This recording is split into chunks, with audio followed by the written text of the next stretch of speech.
یہ آیت کریمہ جو حقیقت میں تمام نبیوں کے وصال کی خبر دے رہی ہے،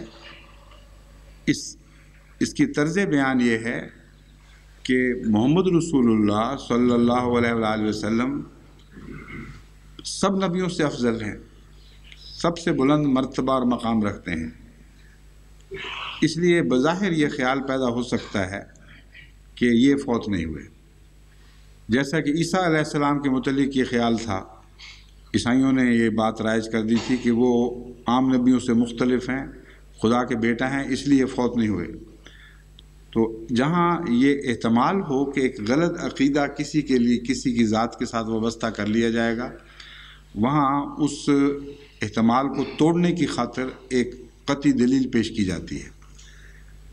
بس اسی قسم کی آیت حضرت عیسیٰ علیہ السلام کے متعلق بھی نازل ہوئی، جیسا کہ فرمایا مل مسیح ابن مریم الا رسول قد خلت من قبلہ رسل، کہ عیسیٰ جسے تم خدا کا بیٹا اور ابدی زندگی کا حامل بنا بیٹھے ہو، وہ ایک رسول تھا، رسول سے بڑھ کر تو اس کی حیثیت نہیں تھی۔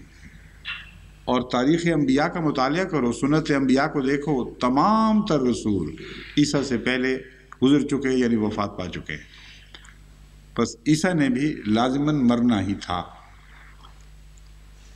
اور اس کے بعد قرآن کریم اس مضمون اس شک کو بھی دور کرتا ہے کہ شاید مراد یہ ہو کہ عیسیٰ بعد میں کسی وقت آ کے مرے، چنانچہ ساتھ ہی فرمایا وَأُمُّهُ صِدِّيقَةٌ، عیسیٰ کی ماں صدیقہ پاک باز عورت تھی۔ وَأُمُّهُ صِدِّيقَةٌ كَانَا يَأْكُلَانِ الطَّعَامَ، وہ دونوں کسی گزرے ہوئے زمانے میں کھانا کھایا کرتے تھے، یعنی جس طرح ماں نے کھانا چھوڑ دیا مر کر، اسی طرح بیٹے نے بھی کھانا چھوڑ دیا۔ یہ واقعہ گزر چکا ہے، ہو چکا ہے، یہ نہ سمجھنا کہ آئندہ کسی زمانے میں ہوگا، کیونکہ ماں کے ساتھ باندھ کر ایک ایسا بیان فرما دیا جس میں ماں کی موت کا کھانا چھوڑنے کے ساتھ ایک تعلق ظاہر کر دیا، ثابت کر دیا۔ یعنی جو شخص کھانا چھوڑ دے اس کا مرنا لازم ہے۔ اسی لیے قرآن کریم دوسری جگہ فرماتا ہے ہم کسی نبی کو ایسا جسد نہیں دیا، ہم نے ان نبیوں کو ایسا جسد نہیں دیا تھا کہ وہ بغیر کھانے کے گزارا کر سکتے۔ تو وہی مضمون ہے دراصل۔ تو فرمایا عیسیٰ نے بھی کھانا چھوڑ دیا جیسے ماں نے چھوڑا تھا، مدت ہوئی کسی زمانے میں کھایا کرتے تھے، تو خلا کا عمل جاری ہو چکا ہے۔ بہرحال حضرت صلی اللہ علیہ وآلہ وسلم کے متعلق بھی یہ آیت دراصل اس وجہ سے نہیں کہ نعوذ باللہ لوگوں نے آپ کو خدا بنا لینا تھا،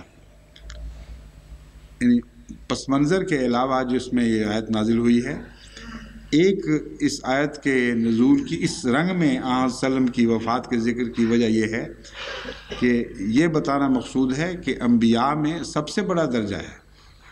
اور اس پہلو سے کسی کے ذہن میں یہ خیال ہو سکتا ہے کہ باقی نبی تو عام ہیں، گزر گئے تو کوئی فرق نہیں پڑتا، محمد رسول اللہ نہ گزر جائیں، نہ گزر سکتے ہیں۔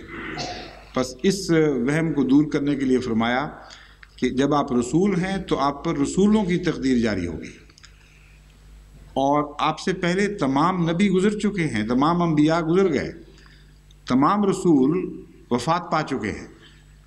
اگر ایسا نہ ہوتا تو محمد رسول اللہ بھی وفات نہ پاتے۔ اگر ایک بھی رسول زندہ رکھا گیا ہوتا تو محمد رسول اللہ کو نہ اٹھایا جاتا۔ یہ دلیل ہے اللہ کی طرف سے، اور مسلمانوں کے دل کو ڈھارس دینے والی دلیل ہے کہ رسول اللہ صلی اللہ علیہ وسلم کو اٹھانا ثابت کرتا ہے کہ ایک نبی بھی اس آپ کے سوا زندہ موجود نہیں ہے۔